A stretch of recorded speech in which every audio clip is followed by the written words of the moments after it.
It's Dr. Nye, and we're going to be covering the male reproductive tract.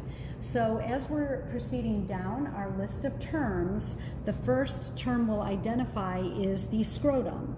And the scrotum is more or less a pendulous sac that suspends the testes away from the body. So it is a dual chamber, and within one chamber we would have one spermatocord, one testis.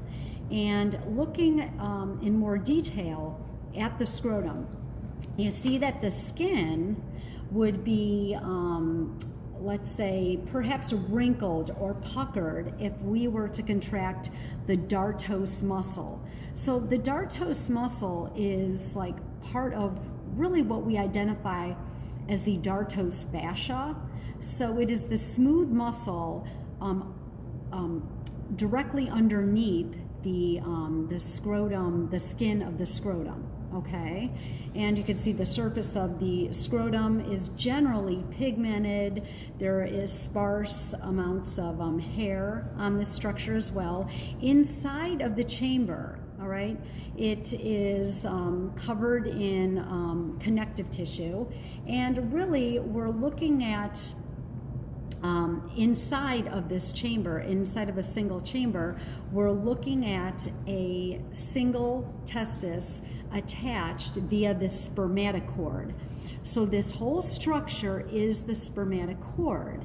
Now, where does the spermatocord enter into the abdominopelvic cavity?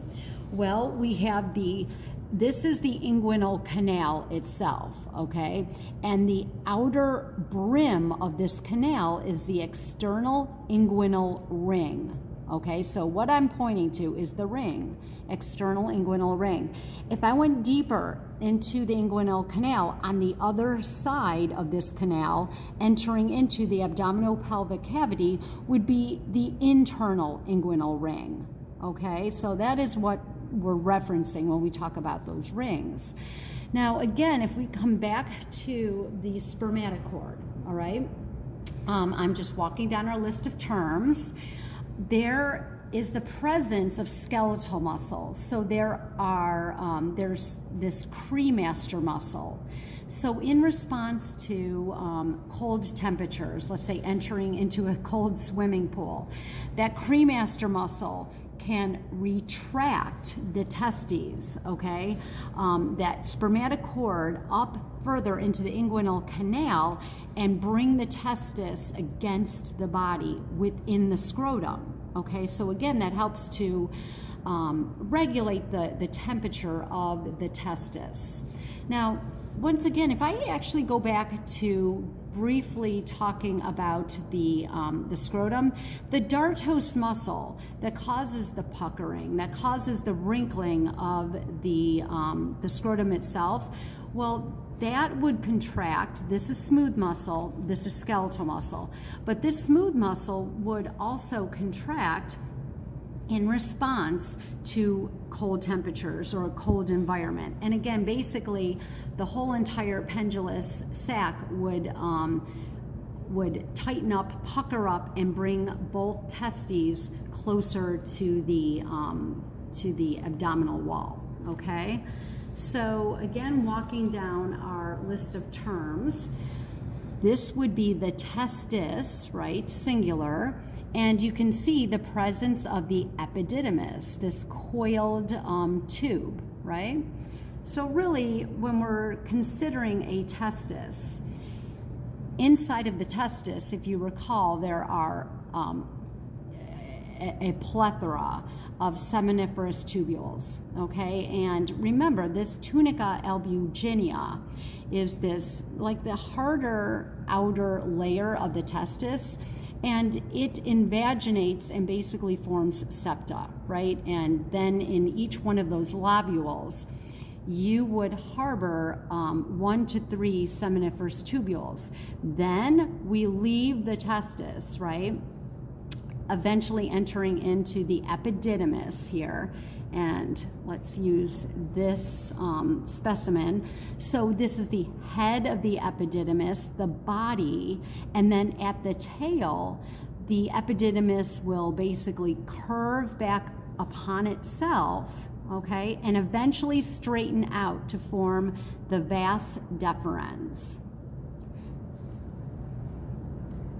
Within the spermatocord, there are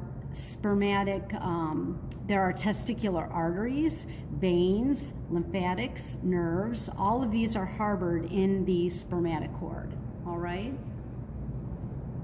And let's see. So what we're now looking at, okay, would be the male bladder, all right? And we are looking at the posterior aspect of the male bladder, okay?